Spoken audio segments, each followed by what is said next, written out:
When size, rules, and willpower collide. Before a single punch was thrown, before sweat touched canvas, before the roar of the crowd reached its peak, this fight was already carrying controversy. In the hours leading up to the bout, officials made a stunning clarification. Even if James Thompson emerged victorious, the match could still be ruled a no contest under specific conditions. That announcement alone sent a ripple through the arena. Fans whispered. Analysts recalculated. Fighters adjusted mentally. Because this was no longer just about winning, it was about surviving a storm of uncertainty. The original agreement between both camps had allowed elbows. In modern combat sports, elbows can change everything. They cut, they break rhythm, they end fights suddenly. But then came the reality no one could ignore. A weight difference of over 30 kilograms. That gap wasn't just a statistic. It was physics. It was force multiplied. It was danger. And so, elbows were removed from the equation. A tactical shift. A strategic recalibration. A subtle but significant rewrite of how violence would unfold inside that cage. Yet despite the weight disparity, despite the rule modifications, the fight would proceed under standard competitive conditions. Kicks to the face of a grounded opponent? Allowed. Aggressive grappling exchanges? Permitted. The message was clear. This would not be softened. This would not be protected. This would be real. When the referee stepped forward and called both fighters to the center, the arena light seemed brighter than usual. You could see it in their eyes. Not fear but calculation. On one side stood the heavier force carrying mass and raw impact. On the other, a fighter shaped by speed, conditioning, and preparation. Size versus strategy. Pressure versus precision. The bell rang. Immediately, the corners erupted with instruction. Circle. Stay tight. Guard left. The commands came rapid fire, like tactical radio communication in the middle of combat. Coaches weren't just shouting, they were transmitting survival data. Every breath mattered. Every angle mattered. Every second mattered. The opening exchanges were measured but heavy. Neither man rushed recklessly. The larger fighter tested distance with probing strikes, each one carrying visible weight. The smaller fighter responded with compact combinations, refusing to overextend. It was a chess match played at violent speed. 30 seconds in, already the difference in mass was apparent. When the heavier fighter leaned forward, it wasn't just pressure, it was gravity weaponized. The cage began to shrink. The smaller fighter adjusted, pivoting laterally, refusing to be trapped. Coaches screamed reminders, don't trade. Stay smart. At the 1-minute mark, the rhythm began to change. Body shots were introduced, not flashy, not dramatic, but surgical. Targeting stamina. Targeting oxygen. Because in fights with size disparities, endurance becomes a silent weapon. The heavier body demands more energy. And energy in a fight is currency. By 2 minutes, the first grappling exchange ignited. A level change. A defensive sprawl. Hands fighting for underhooks. The crowd rose slightly from their seats. Grappling under a weight difference like this isn't just technical, it's suffocating. The smaller fighter worked tirelessly to avoid being flattened. Frame. Pivot. Skip. Repeat. In the corner, urgency built. Breathe. Stay calm. This is what you trained for. The reminders weren't motivational cliches, they were anchors. In chaotic moments, fighters revert to preparation. Muscle memory replaces doubt. Midway through the round, sweat began flying under the overhead lights. Shoulders tightened. Mouths opened wider between exchanges. Fatigue doesn't arrive loudly, it creeps in. And the corner saw it before anyone else. He's slowing. This is your moment. Momentum is invisible until it shifts. And then suddenly everyone feels it. A clean body shot landed. Not devastating but meaningful. The heavier fighter responded with a heavy right hand that echoed across the arena. Gasps erupted. The impact was real. The message was clear. One mistake could end everything. 4 minutes in. Breathing heavier now. The smaller fighter stayed disciplined. Compact strikes, controlled exits, denying prolonged clinch pressure. The game plan was unfolding not with aggression but with patience. The final minute of the round became a mental war. Coaches shouting time updates. 1 minute. Stay sharp. The heavier fighter attempted to corner and unload. The smaller fighter refused the exchange, angling out, countering, touching the body again. Investing in later returns. When the horn sounded to end the round, both men walked back to their corners without celebration. No gestures. No theatrics. Just calculation. The corners went to work instantly. Ice pressed to shoulders. Instructions layered over each other. You're fine. He's feeling it. Stay compact. No wild exchanges. Trust your conditioning. Across the cage, a different tone. Push him to the fence. Don't let him breathe. Make him carry you. Round 2 began not with hesitation, but escalation. The heavier fighter came forward immediately, compressing distance. This was not subtle anymore. This was assertion. The cage once again became smaller. But something had changed. The smaller fighter's movements were sharper now. Less reactive. More intentional. A combination landed, left to the body, right upstairs. Not powerful enough to end it, but accurate enough to matter. A clinch exchange followed. Knees threatened. Position battled for. The weight difference became brutally visible as the larger frame leaned downward. Yet the smaller fighter refused collapse, framing against the hips, adjusting foot placement, buying inches of space. 2 minutes into round 2, both men breathing hard now. The heavier fighter swung wider. Energy expenditure rising. The smaller fighter saw it. The corner saw it. Now. Pressure now. A level change attempt. Stuffed. Reset. Another exchange. Cleaner this time.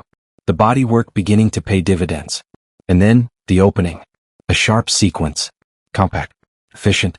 Followed by sustained pressure that forced the referee to step closer. The heavier fighter attempted to respond, but the balance wasn't there. The base wasn't stable. At exactly 2 minutes and 56 seconds of round 2, the referee intervened. It was over. For a moment there was silence, the kind that only exists between disbelief and eruption. Then the arena exploded. Applause. Cheers. Cameras flashing. Corners collapsing into relief. The trophy was brought forward. Not as decoration, but as evidence of survival under uneven conditions. Of preparation executed under pressure. Of discipline defeating disparity. But this fight was never just about weight. It was about adaptation. About adjusting when rules change hours before battle. About maintaining clarity when the stakes are unclear. About breathing when exhaustion demands surrender. And this was only the beginning of the story. Pressure, doubt, and the turning point. The eruption of the crowd was deafening, but inside the mind of a fighter, noise fades quickly. What remains is memory, flashes of impact, fragments of instruction, moments where instinct overrides fear. In the aftermath of the stoppage at 2:56 of round 2, the arena celebrated the outcome, but the deeper story was still unfolding beneath the surface. Because this wasn't just a physical contest. It was a psychological war shaped long before fight night. In the days leading up to the bout, analysts repeatedly highlighted the 30-kilogram weight difference. On paper, that number looked overwhelming. Combat sports history has proven that size matters. Mass affects leverage. Leverage affects control. Control dictates pace. Many believed the smaller fighter would eventually be crushed under sustained pressure. That narrative followed him into the cage. But narratives don't throw punches. Preparation does. Training camp had not been built around ego. It had been built around survival. The strategy was clear. Movement over collision, endurance over explosion, precision over chaos. Coaches studied footage of James Thompson, analyzing patterns, how he advanced, how he tired, how his shoulders dipped slightly before launching heavy combinations. The team understood that raw power fades when oxygen drops. The body work in round 1 wasn't accidental. It was investment. After the first round, while the crowd debated who was ahead, the smaller fighter's corner wasn't concerned with scorecards. They were watching breathing patterns. They were watching posture. The heavier frame was beginning to rise slower after scrambles. Subtle signs, invisible to most, but critical to trained eyes.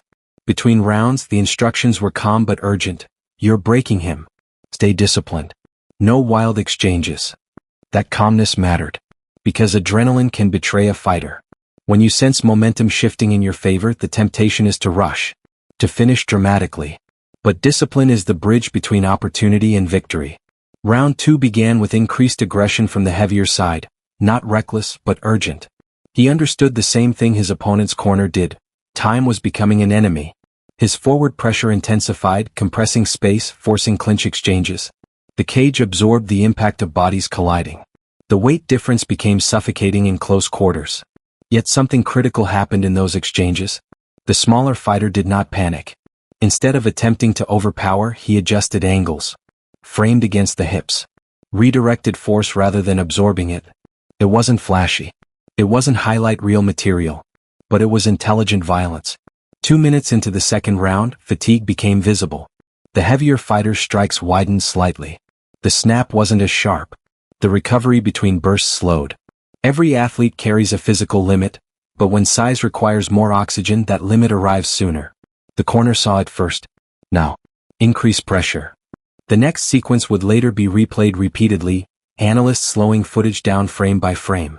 A compact body strike followed by a clean upstairs combination. No wasted motion. No exaggerated wind-up. Just precision. The heavier fighter attempted to respond, but his base wasn't fully set. Balance faltered. It wasn't one single devastating punch that ended the fight. It was accumulation. Pressure layered over pressure. Body investment paying dividends. Conditioning defeating mass. When the referee stepped in at 2:56 of round 2, some fans were stunned. Others understood immediately. This was not a sudden collapse. It was a systematic breakdown. As the winner stood center cage, chest rising heavily, trophy being prepared, the emotion wasn't explosive celebration. It was relief. Months of preparation validated in under 6 minutes of combat.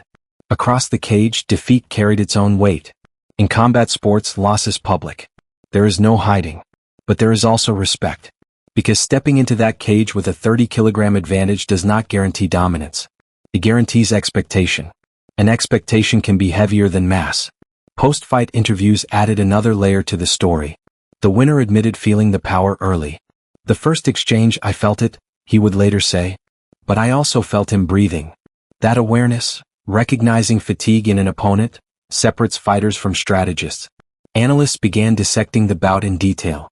Some focused on the rule change, elbows removed due to weight disparity. Others debated whether the stoppage was perfectly timed. But the deeper conversation centered around adaptation. Combat sports rarely unfold exactly as planned. Rules change. Opponents adjust. Game plans dissolve mid-exchange. The fighters who survive are those who think while under fire. And that is what defined this fight. It wasn't size versus speed. It was composure versus urgency. It was patience versus force. The footage of the final exchange reveals something subtle. While the heavier fighter was reacting, the smaller fighter was anticipating. One was chasing the moment. The other was controlling it. Backstage, long after the crowd began to exit, coaches replayed the fight quietly. Not celebrating recklessly, but analyzing. See here, one pointed out, pausing at the clinch exchange. That's where conditioning shifted everything. Preparation rarely receives applause. The unseen roadwork. The controlled sparring sessions. The repetition of compact combinations thousands of times. Yet all of it surfaced inside that cage. The story, however, does not end with a trophy. Because fights like this echo beyond one night. They reshape perception. They challenge assumptions about size and inevitability. They remind audiences that in combat sports, physics matters, but willpower, discipline, and preparation matter more. And somewhere in that arena, a lesson settled quietly into the minds of every fighter watching. Mass alone does not win wars. Strategy does.